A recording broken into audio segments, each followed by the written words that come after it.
The blood on her apron hadn't dried when the knocking started. Eleanor Hartwell pressed her spine against the splintered door of her cabin, fingers wrapped tight around the handle of a rusted butcher knife. 3 drops of crimson stained the wooden floor beneath her bare feet, not her blood, but close enough to matter.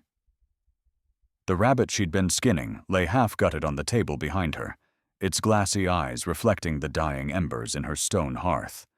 Nobody climbed this far up Devil's Backbone Ridge. Not in weather like this, with storm clouds pressing down like God's own fist, and the wind carrying whispers of early snow. The trail to her door was little more than deer tracks and broken dreams invisible to most folk and forgotten by the rest. The knocking came again, soft, hesitant, like someone asking permission to exist. Eleanor's throat constricted.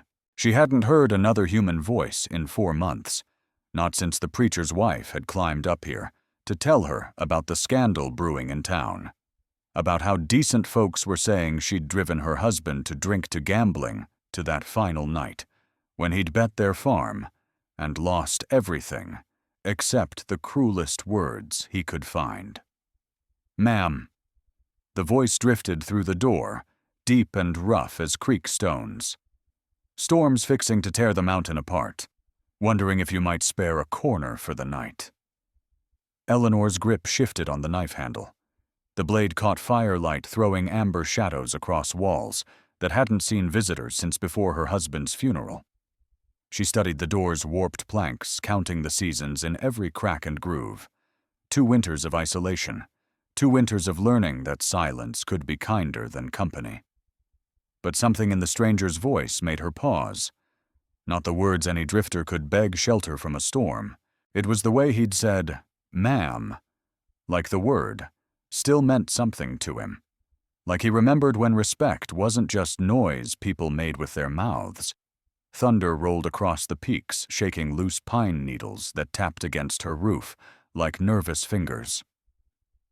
Eleanor set the knife on the table beside the rabbit and wiped her palms on her apron, leaving new smears across the faded cotton. She'd been gutting that rabbit when she heard something else outside.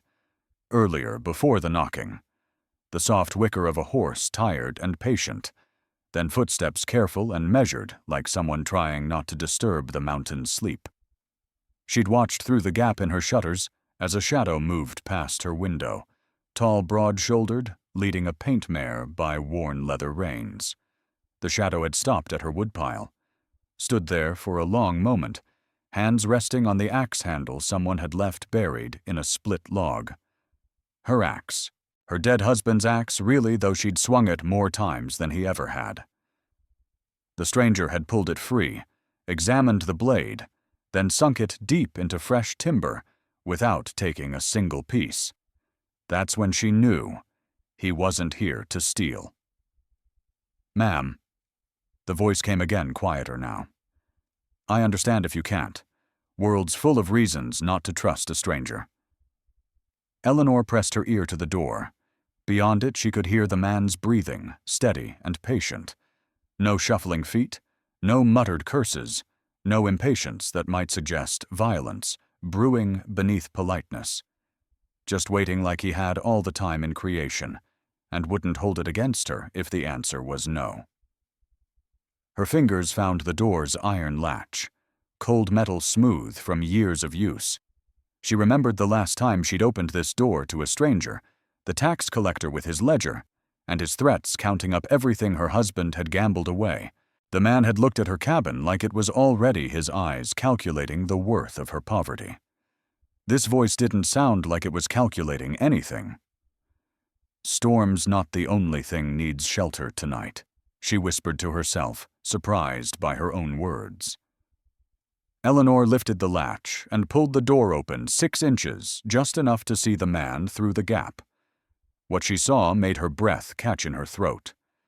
He was kneeling in the mud of her doorstep hat, clutched in massive hands, head bowed, like he was praying. Rain had soaked through his wool coat, turning the fabric dark as creek bottom. His hair was black as coal dust, shot through with premature silver, and his beard couldn't quite hide the exhaustion carved into his features.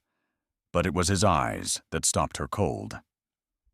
When he looked up, Eleanor saw something she hadn't expected, tears fresh and unashamed cutting tracks through the grime on his weathered cheeks. "Thank you," he said, voice breaking like kindling. "Thank you for opening the door." She hadn't said yes yet, hadn't even spoken, but somehow this giant of a man was already grateful just for being seen. "What's your name?" Eleanor asked, though she wasn't sure why it mattered. "Tobias," he said. "Tobias Crane. Been walking these ridges for 3 days, looking for—" He paused, swallowed hard. "Looking for somewhere that might remember what kindness feels like." Eleanor studied his face, searching for deception for the cruel calculations she'd learned to expect from men. Instead, she found only exhaustion, and something that looked like hope dying slow. Behind him, his paint mare stood with her head down, reins dragging in the mud.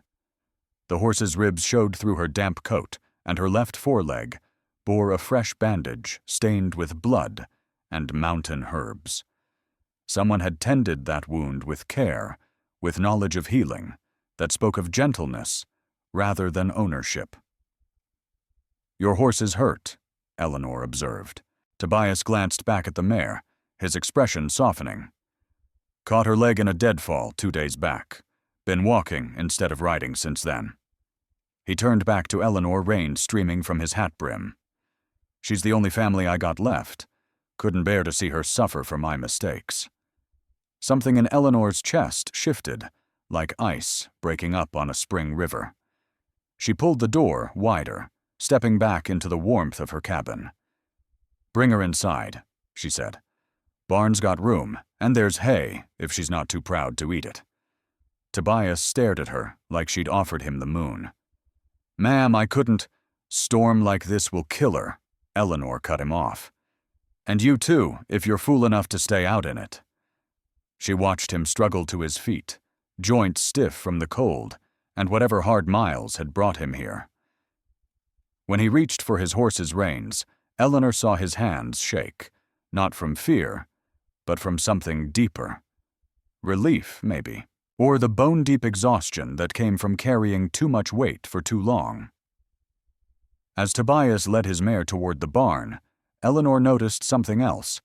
A leather satchel tied behind his saddle bulging with carefully wrapped objects. Tools by the look of them. Woodworking tools, their handles worn smooth by years of use. The kind of tools a man carried when he'd learned to fix what others left broken. The kind of tools her cabin had been waiting for. Eleanor stood in her doorway, watching the stranger tend to his horse with gentle hands, and for the first time in 2 years, she didn't feel alone on the mountain. Thunder crashed overhead, but it didn't sound like a threat anymore. It sounded like a promise. The barn smelled like old hay and forgotten summers, but it was dry. Eleanor watched Tobias work in the amber glow of her kerosene lantern, his massive hands surprisingly gentle as he examined his mare's injured leg. The bandage was clean, professionally wrapped, and when he peeled it back to check the wound, she saw healing flesh instead of infection. "You know horses," she observed, setting the lantern on a feed barrel. "My father was a cavalry surgeon," Tobias said without looking up. "Before the war changed everything. Taught me that healing's the same, whether it's man or beast. You clean the wound, you stop the bleeding, and you give time a chance to work." Eleanor handed him a clean rag from her apron pocket. "What changed after the war?" Tobias's hand stilled on the horse's leg. For a moment, the only sound was rain drumming on the barn roof and his mare's patient breathing. "Lost my family," he said finally. "Wife, 2 daughters. Cholera took them while I was off playing soldier. Came home to 3 graves and a farm that didn't remember my name." The words hung between them like smoke. Eleanor felt her throat tighten, recognizing the particular weight of that silence. She'd carried something similar since her husband's funeral, though her loss wore different clothes. "I'm sorry," she said, meaning it. "Appreciate that." Tobias finished rewrapping the wound, his movements sure and practiced. Been wandering since then. Looking for... He paused, seeming to search for words that might fit. Looking for a reason to stay somewhere again. Thunder shook the barn walls. Eleanor's mare, a chestnut named Copper, who'd been her sole companion these past months, nickered softly from her stall. Tobias's paint answered with a gentle whicker, and something about that simple exchange made Eleanor's chest feel less tight. "Come inside," she said. "Storm's getting worse, and that rabbit won't cook itself." Back in the cabin, Eleanor found herself moving differently. She hadn't cooked for another person in so long, she'd almost forgotten the rhythm of it. The way you added extra salt, cut the portions larger, set 2 bowls instead of 1. Tobias sat at her rough-hewn table, his bulk making her small chair look like kindling, but he held himself carefully, taking up no more space than necessary. "This is good," he said after his first spoonful of stew. "Real good." Eleanor felt heat rise in her cheeks. When had she last received a compliment that didn't come with conditions attached? It's nothing fancy. Fancy's not what matters. Tobias broke off a piece of cornbread, used it to soak up broth. "My Sarah used to say the best meals were the ones where somebody cared enough to make sure you got fed proper." The name Sarah settled between them like a blessing. Eleanor found herself wanting to ask more what Sarah had looked like, how she'd laughed, whether she'd been the type to sing while cooking. Instead, she said, "Tell me about your daughters." Tobias's spoon paused halfway to his mouth. Then slowly, a smile creased his weathered features. Emily was 8, smart as a whip, always asking questions that made your head spin. Why's the sky blue? Where do the stars go in daytime? How come grown-ups stop seeing magic in everything? He chuckled the sound, rusty but real. Little Mary was 6, quiet like her mama, but she had these eyes that saw straight through to your soul. She'd sit on my lap for hours, just listening to me read. "They sound perfect," Eleanor whispered. They were. Tobias set down his spoon, looked out the window where lightning split the darkness. "Some nights I dream they're still waiting for me to come home. Wake up reaching for ghosts." Eleanor nodded, understanding flooding through her like river water.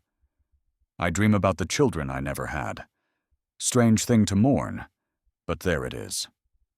"Not strange at all," Tobias said gently. "Loss is loss, whether it's what was or what might have been." They finished eating in comfortable silence, the storm raging outside, but somehow unable to touch the warmth that had settled between them. When Eleanor rose to clear the bowls, Tobias caught her wrist, not grabbing just a gentle touch, that made her look at him. "Thank you," he said, "for the food, the shelter, the conversation.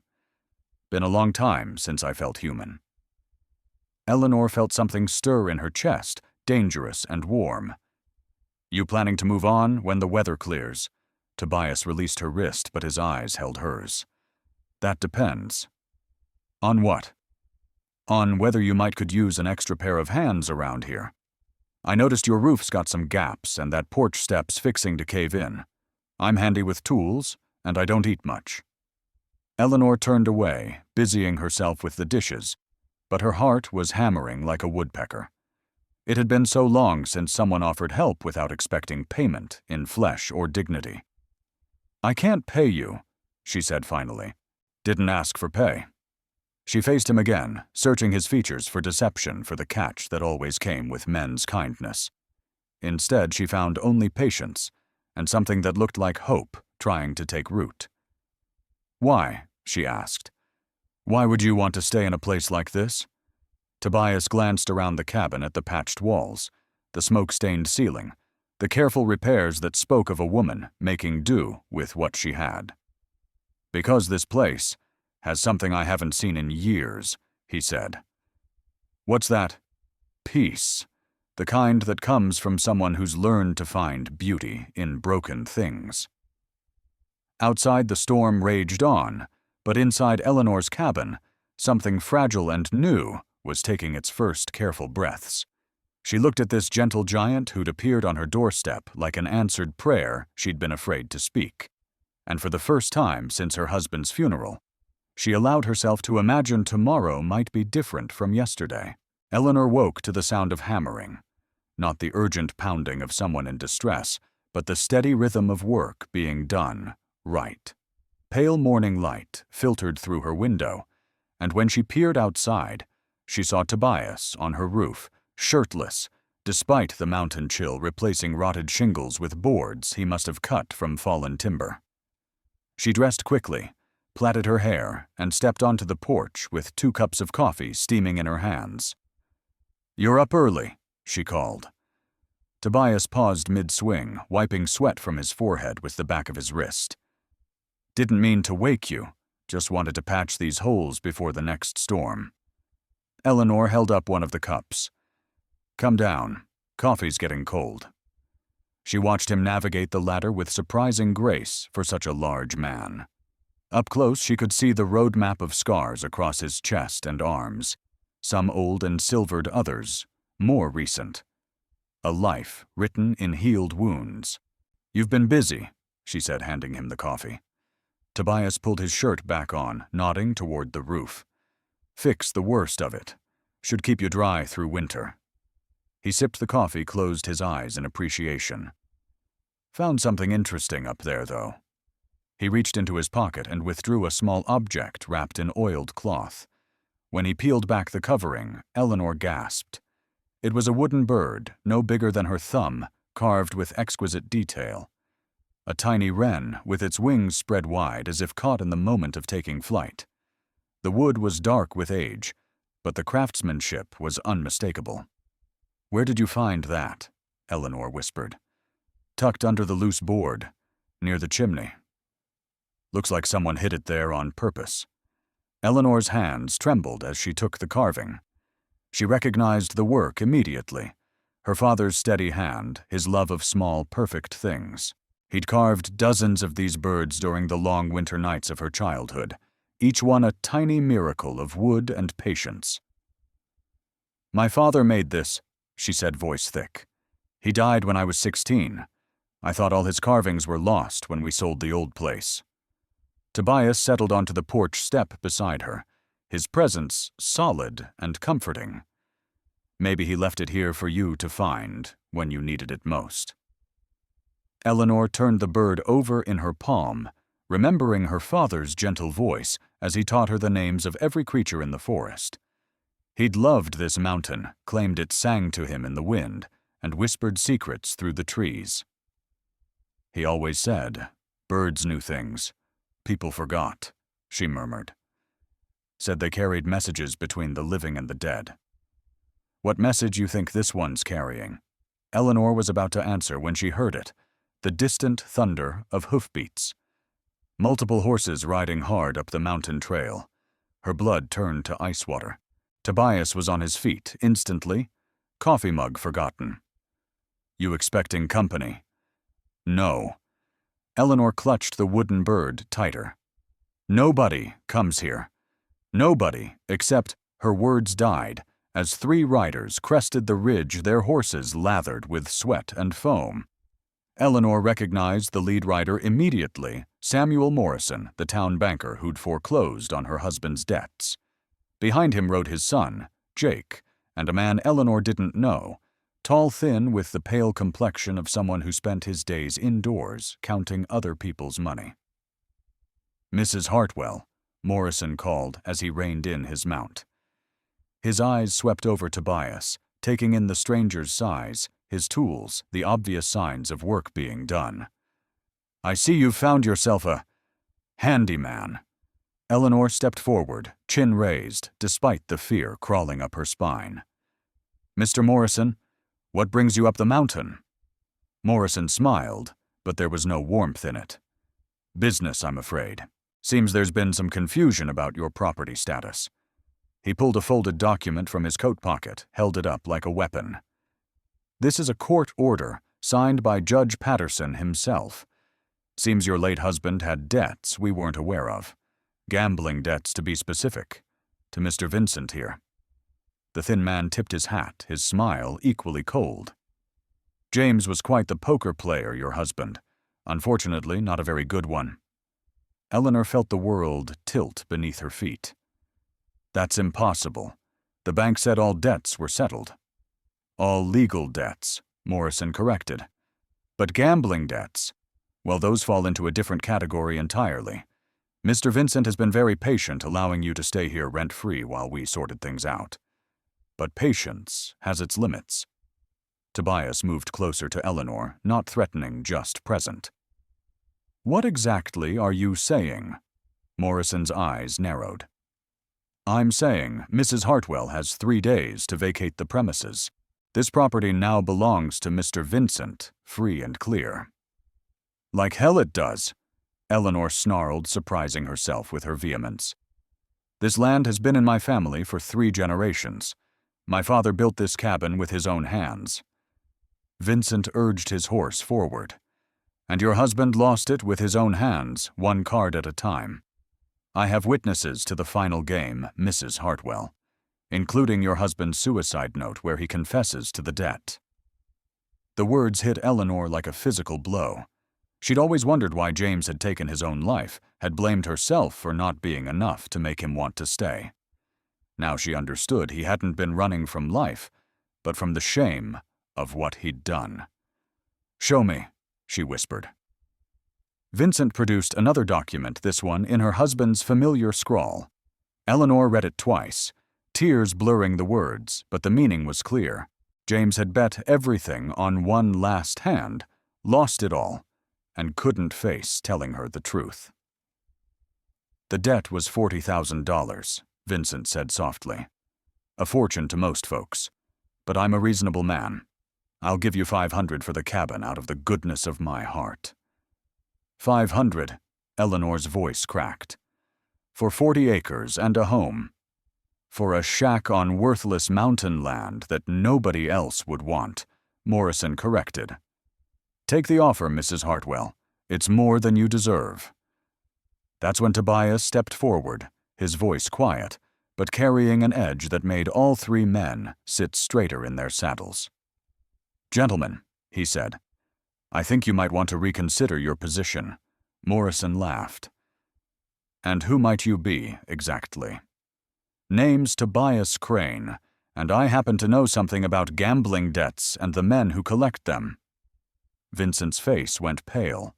"And you're the one who cleaned out the Riverside Casino in Denver last spring, who exposed that crooked wheel Vincent was running in the back room."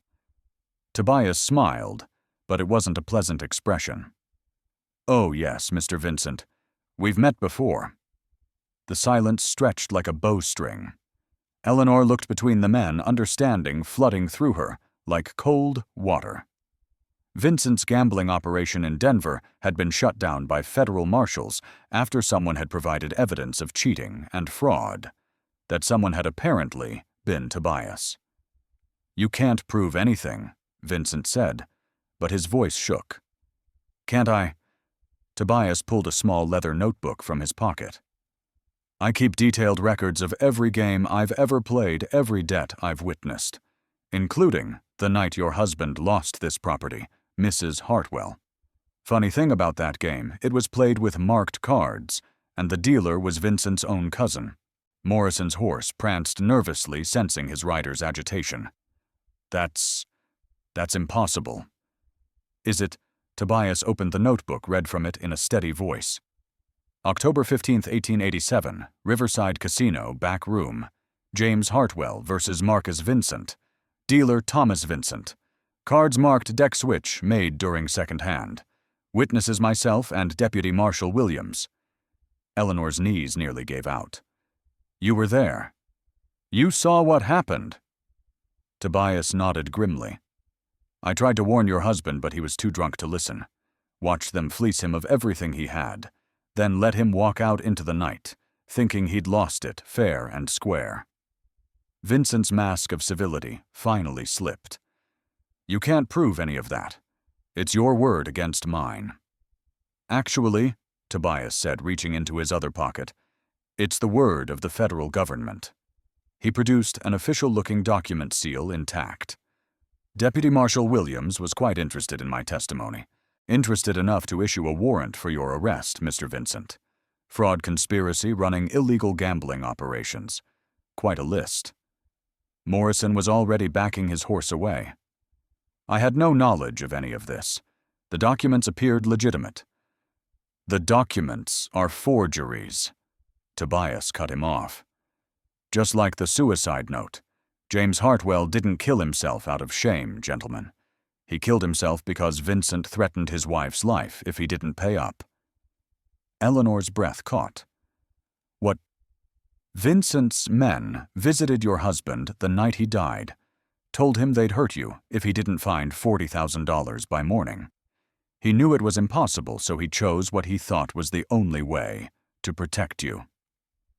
The wooden bird was still clutched in Eleanor's hand, its tiny wings digging into her palm. Suddenly she understood her father's message. Sometimes you had to spread your wings and fight, even when the odds seemed impossible. "Get off my land," she said, her voice carrying across the mountain like a rifle shot. Vincent started to protest, but Tobias stepped forward, and something in his posture made all three men remember urgent business elsewhere. "This isn't over," Vincent called as they spurred their horses down the trail. "Yes, it is," Eleanor whispered, watching them disappear into the trees. She looked at the carving in her hand, then at the man who'd appeared on her doorstep, like salvation itself. "How did you know?" she asked. Tobias's expression was gentle but sad. "Because I've been hunting Vincent and his partners for 2 years. They killed my family too, Eleanor. Not with disease, with debt. They cheated my brother out of his farm, and when Sarah tried to fight them in court, they burned our house down with her and the girls inside." The truth hit Eleanor like a landslide. "You didn't come here by accident." "No," Tobias admitted. "I've been tracking Vincent's operation across 3 territories.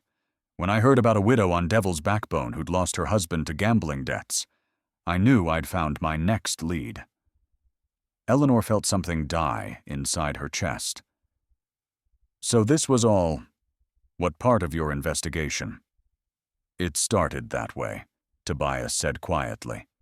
"But Eleanor, I swear to you what happened between us, what I feel for you that's real. That's the most real thing I've touched in years." Eleanor turned away, unable to look at him. The morning sun felt cold on her face, and the mountain silence seemed to mock her foolishness. She'd thought she'd found sanctuary, found healing. Instead, she'd been nothing more than a convenient way station in someone else's quest for revenge. "I want you to leave," she said. "Eleanor, now." Her voice cracked like ice on a pond. "I won't be anyone's project again. Not yours, not theirs, not anybody's." She heard him move behind her, heard the soft sound of his tools being gathered, his few possessions packed. The wooden bird lay warm in her palm, but its message felt different now. Not a promise of freedom, but a reminder that some cages were built with good intentions. When she finally turned around, Tobias was gone. Only the sound of hoofbeats fading down the mountain trail told her he'd ever been there at all. Eleanor sank to her knees in the dirt, clutching her father's carving, and wept for all the things she'd almost let herself believe. 3 days passed in gray silence. Eleanor moved through her cabin like a ghost, touching the places where Tobias had worked, the solid new shingles, the strengthened porch step, the carefully fitted window frame that no longer rattled in the wind. Each repair felt like an accusation, now evidence of how thoroughly she'd been deceived. She'd burned his note, found it tucked under her coffee cup the morning after he left, written in his careful script, "Eleanor, I know you won't forgive me, but you deserve the truth. Vincent will come back, and when he does, you'll need to be ready. The gun in my saddlebags is yours. So is the deed in the leather pouch. Your husband never lost this land legally. I made sure of that. Ciao." She'd fed the paper to her stove without reading. Rest watched the flames consume his explanations and promises. But she'd kept the gun, and she'd found the deed exactly where he said it would be hidden in the barn, beneath a loose floorboard. Her name written clear as daylight, her father's signature witnessed and notarized. The land was still hers, had always been hers. Vincent's claim was built on lies and forged documents, just as Tobias had said. But knowing the truth and living with it were different things entirely. On the fourth morning, Eleanor woke to the sound of glass breaking. She grabbed the pistol from beneath her pillow, Tobias's gun, though she tried not to think about whose hands had last held it, and crept to the window. Vincent stood in her yard, no longer bothering with the pretense of civilization. His clothes were trail-worn and dirty. His face hadn't seen a razor in days, and his eyes held the wild gleam of a man with nothing left to lose. Behind him stood two other men, hard-faced and armed. "Mrs. Hartwell," Vincent called. "I know you're in there. Time we had a proper conversation." Eleanor's mouth went dry. These weren't the civilized threats of men hiding behind law books. This was something rawer, more dangerous. "You're trespassing," she called back, her voice steadier than she felt. Vincent laughed. "Trespassing, lady. I own this land fair and square. Your friend Crane might have convinced you otherwise, but paper doesn't mean much out here in the wilderness." One of his men was circling toward the back of the cabin. Eleanor could see him through the rear window, moving like a wolf stalking prey. She'd trapped herself inside her own home. "Where is he?" Vincent demanded. "Where's Crane hiding?" "Gone," Eleanor said. "Left days ago." "Liar." Vincent's voice cracked like a whip. "He's been hunting me for 2 years, killed 3 of my men in Colorado. You think he'd just walk away when he finally had me cornered?" Eleanor's blood chilled. Tobias had killed men in his pursuit of Vincent. Whatever else he was, whatever his motives for helping her, he was dangerous in ways she hadn't imagined. "He's not here," she said again. "You can search the place if you want." "Oh, I intend to."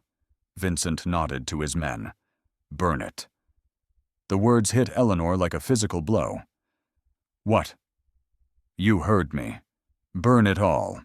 If I can't have this land legal, I'll take it scorched. See how long you last up here without shelter when winter comes calling." Eleanor watched in horror as one of the men produced a can of kerosene, began splashing it against her cabin walls. The smell of fuel mixed with mountain air made her stomach turn. Everything her father had built, everything she'd fought to keep it, would all be ash within the hour.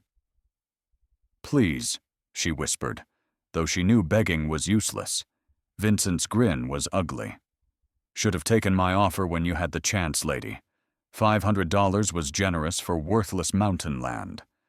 That's when Eleanor heard it, a sound like thunder, but different. Rhythmic, getting closer. Hoofbeats. Vincent heard it too. His head snapped toward the trail, and for the first time since arriving, uncertainty flickered in his eyes. "Boss," one of his men asked nervously. "It's him," Vincent breathed. "It's got to be him." The rider who crested the ridge wasn't Tobias. It was a woman, small and fierce-looking, mounted on a steel-gray stallion. She wore men's clothes and carried a rifle like she knew how to use it. Her hair was silver-streaked black, pulled back in a severe bun, and her eyes were the color of winter sky. She reined in her mount 30 yards from the cabin rifle across her saddle, and studied the scene with calm assessment. "Vincent," she said, her voice carrying clearly across the distance. "Still burning other people's dreams, I see." Vincent's face went white. "Marshal Crane." Eleanor's heart leapt. A federal marshal. Someone with the authority to stop this madness. "You boys might want to step away from that kerosene," Marshal Crane suggested mildly. "Arson's a hanging offense in this territory." Vincent's men looked between their boss and the marshal, uncertainty written plain on their faces. But Vincent himself seemed to find his courage again. "You got no jurisdiction here, Crane. This is a civil matter property dispute between private parties." Marshal Crane smiled, but it wasn't a pleasant expression. "Funny thing about jurisdiction, Vincent. Seems to expand when you cross state lines fleeing federal warrants. And when you threaten federal witnesses. She nodded toward Eleanor. Mrs. Hartwell there provided sworn testimony about your gambling operation. Makes her a witness under federal protection. Eleanor blinked. She'd never spoken to any federal marshal, never provided any testimony. But something in Kane's steady gaze told her to keep quiet and play along. That's impossible, Vincent snarled. She never signed her deposition 3 days ago, Kane interrupted. Right about the time Tobias Crane delivered his final report on your organization. Amazing what a dedicated investigator can accomplish when he sets his mind to it. The pieces fell together in Eleanor's mind, like tumbling rocks. Tobias hadn't just been hunting Vincent for revenge. He'd been working with federal marshals building a case that would put Vincent and his partners behind bars permanently. And somehow she'd become part of that case, without even knowing it. Where is Crane? Vincent demanded. If he's your star witness, where is he? Marshal Kane's expression grew cold. Dead. Your men caught up with him yesterday morning on the Denver road, shot him in the back while he was watering his horse. Eleanor felt the world tilt beneath her feet. The gun slipped from her numb fingers, clattered to the floor. Tobias was dead. The gentle giant who'd fixed her roof and shared her table was gone, killed by the same men he'd been trying to stop. Good, Vincent said, though his voice shook slightly. One less problem to worry about. Oh, Vincent, Marshal Kane said softly. You always were stupid. She raised her rifle in one smooth motion. You just confessed to murder in front of a federal marshal, and since Crane died protecting evidence in a federal case that makes it a capital offense. Vincent's men were already backing away, hands raised. They might be criminals, but they weren't fools. Vincent himself looked around, wildly trapped by his own words. You can't prove anything, he said desperately. Can't I? Kane reached into her saddlebag, produced a leather journal. Crane's final report delivered to my office before he left town. Everything's in here, Vincent. Names, dates, locations. Every crooked game, every forged document, every life you destroyed. She paused, her voice growing deadly quiet. Including detailed accounts of how you murdered Tobias Crane's wife and daughters when they tried to expose your operation. Eleanor's vision blurred. The full scope of Tobias's tragedy was becoming clear, not just the loss of his family, but the knowledge that he'd died, trying to prevent others from suffering the same fate. Sarah Crane was my sister. Marshal Kane continued her rifle, never wavering. Those little girls were my nieces. You think I've been hunting you for 2 years because of some gambling operation? Vincent's face crumpled. Please, I can pay. With what? Kane laughed bitterly. The money you stole from families like the Hartwells. The blood money from your crooked games. Eleanor found her voice at last. Marshal, is he really dead? Kane's expression softened slightly. I'm sorry, ma'am. He spoke of you often in his final reports. Said you'd given him something he'd thought lost forever. What hope? Said you'd taught him that some things were worth protecting, not just avenging. Tears streamed down Eleanor's face. She thought of Tobias's gentle hands, his careful repairs, the way he'd wept at her kindness. He'd found peace in her cabin, however briefly, before walking back into the darkness to finish what he'd started. Mrs. Hartwell, Kane said gently, Tobias left something for you. Asked me to deliver it if... She trailed off, reached into her other saddlebag. What she withdrew made Eleanor's breath catch. Another wooden bird, larger than her father's carving, but crafted with the same love and attention to detail. This one was a hawkwing's, spread-wide talons extended not in aggression, but in protection. He carved it during his last nights, Kane explained. Said to tell you that some birds are meant to soar alone, but others are made to stand guard over what matters most.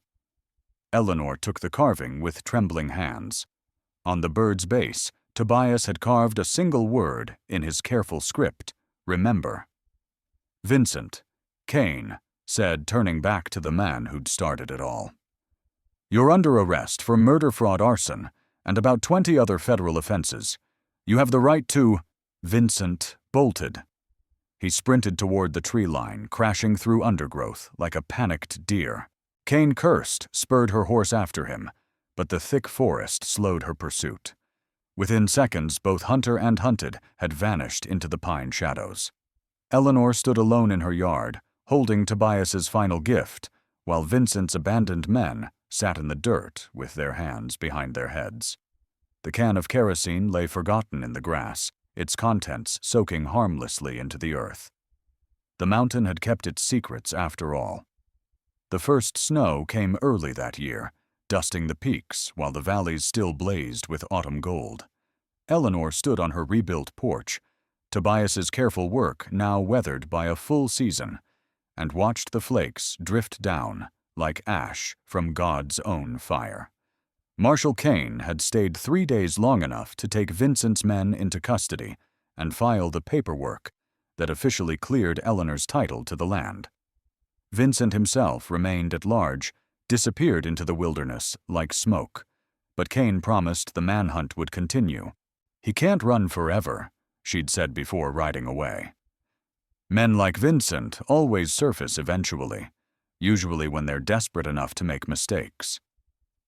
Eleanor hadn't seen another soul since then.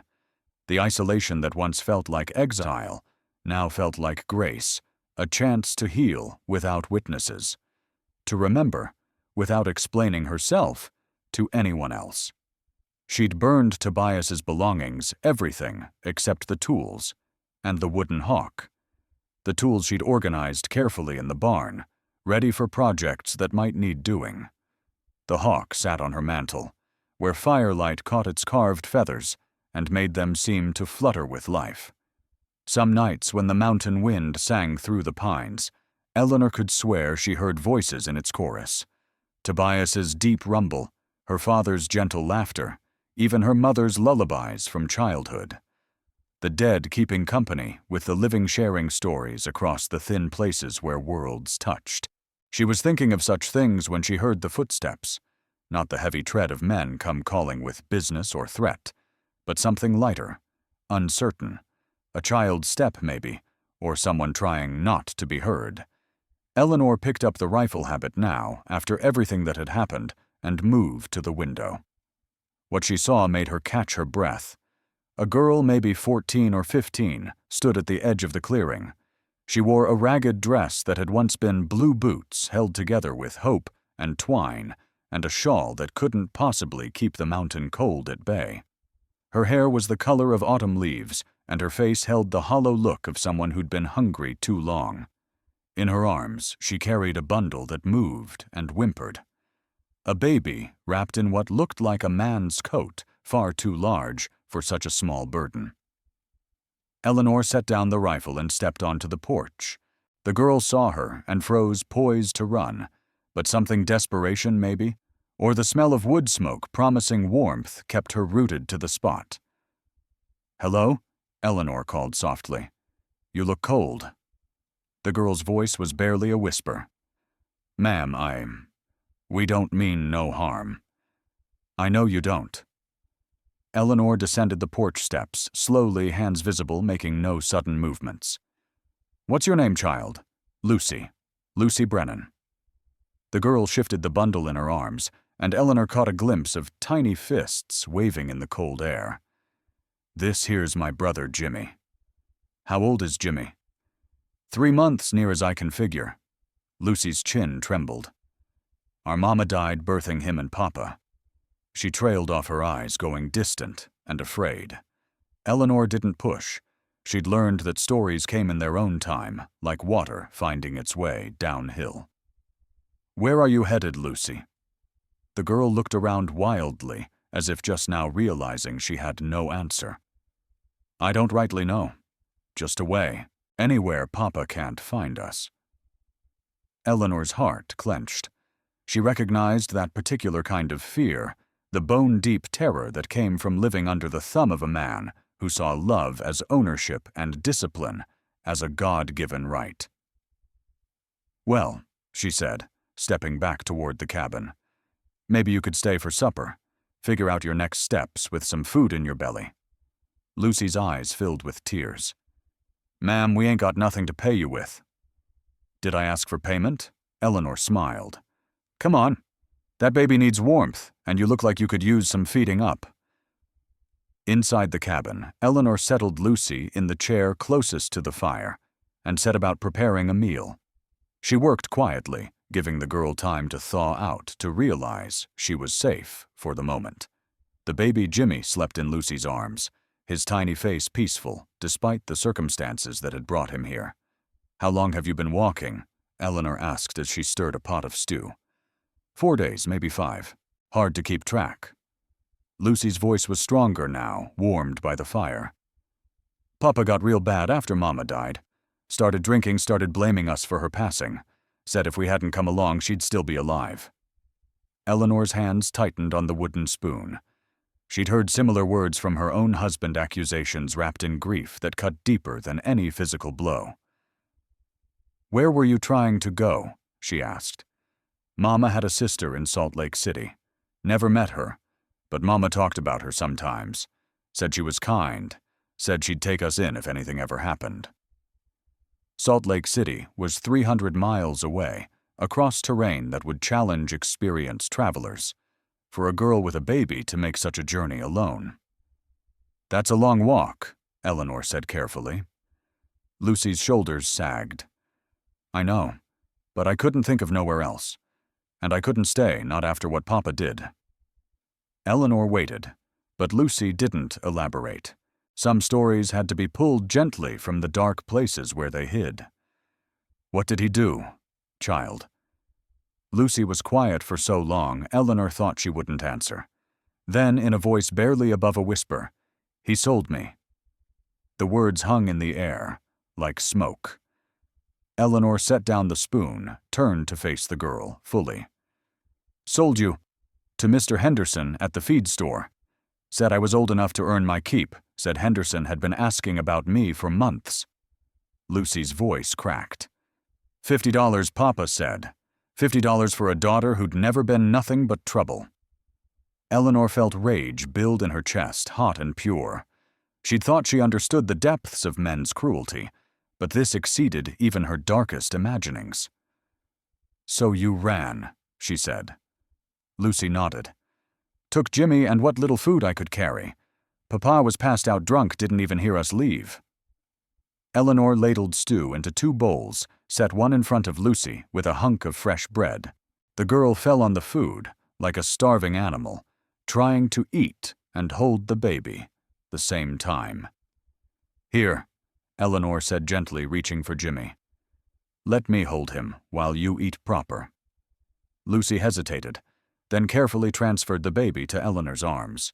He was lighter than he should have been, but his eyes were bright and alert. When Eleanor touched his cheek, he turned toward her finger mouth, working hopefully. "He's hungry," she observed. "Been trying to feed him mush and water, but he ain't thriving." Lucy's voice broke. "I don't know how to keep him alive. I'm just a kid myself." Eleanor looked down at the baby in her arms, at his tiny fingers, and the way he seemed to study her face with solemn eyes. Something stirred in her chest, something she'd thought buried with her dreams of motherhood. "Lucy," she said slowly, "how would you feel about staying here for a while, through the winter at least? Give you time to get strong, give Jimmy time to grow before you make that journey to Salt Lake." The girl stared at her like she'd offered her the moon. You'd let us stay. Both of us." "This is a big mountain," Eleanor said. "Gets lonely sometimes. Might be nice to have some company." Lucy burst into tears, great heaving sobs that seemed to come from the depths of her soul. Eleanor had heard crying like that before, the sound of someone releasing pressure they'd been carrying too long. "Shh," Eleanor murmured, bouncing Jimmy gently while his sister wept. "You're safe now, both of you." Outside, snow continued to fall, blanketing the mountain in pristine white. Inside, Eleanor looked at the wooden hawk on her mantel and finally understood Tobias's message. Some birds were meant to soar alone, he'd said, but others were made to stand guard over what matters most. She'd thought the carving was about him protecting her. Now she realized it was about her learning to protect others, to be the sanctuary she'd once needed herself. Lucy's tears gradually subsided. She wiped her eyes with her sleeve, looked around the cabin with wonder. "It's beautiful," she whispered. Eleanor followed her gaze, seeing the space through fresh eyes, the careful repairs Tobias had made, the way firelight painted golden circles on the walls, the sense of peace that had finally settled into the timber and stone. "It is now," Eleanor agreed. She looked down at Jimmy, who was studying her with the serious expression babies sometimes wore. "Tomorrow we'll figure out proper feeding for this little one. Tonight we'll just be warm and safe." She stood still holding the baby and moved to the window. Through the glass, she could see fresh snow accumulating on the rebuilt porch on the strengthened roof that would shelter them all through the winter ahead. Somewhere out there, Vincent was still running, still carrying his poison wherever he went. Somewhere else, other women were facing the same impossible choices Eleanor had once confronted. But here in this small cabin on Devil's Backbone Ridge, 3 souls had found each other in the darkness. The mountain wind sang through the pines, and for once Eleanor heard no ghosts in its chorus, only the promise of tomorrow and the quiet strength that came from knowing home wasn't a place you found. It was something you built one careful repair at a time. Lucy slept deeply that first night, exhaustion claiming her the moment her head hit the pillow Eleanor had placed on the small cot. Jimmy fussed for a while, his tiny body adjusting to warmth after too many nights in the cold, but eventually, he too surrendered to sleep. Eleanor sat by the dying fire, the wooden hawk in her hands, thinking about the strange turns life could take. 6 months ago, she'd been alone, and broken, convinced her story was ending on a note of failure and loss. Now she found herself responsible for 2 young lives, and instead of feeling burdened, she felt purposeful. The baby stirred in his makeshift cradle, a drawer lined with soft cloth, and Eleanor rose to check on him. His eyes were open, staring up at the ceiling with that unfocused concentration of the very young. When she leaned over him, he turned toward her face and made a small sound that might have been contentment. "Hello, little one," she whispered. "Welcome home." Outside, the snow fell steadily, and Eleanor smiled. Winter on Devil's Backbone Ridge would be long and hard, but for the first time in years, she wasn't facing it alone. The mountain that had once seemed like exile now felt like sanctuary, not just for her, but for anyone who needed shelter from the storms of the world. She touched the wooden hawk one more time, then set it back on the mantel. Tobias's gift had delivered its message at last. Some birds were meant to stand guard, and Eleanor Hartwell was ready to spread her wings.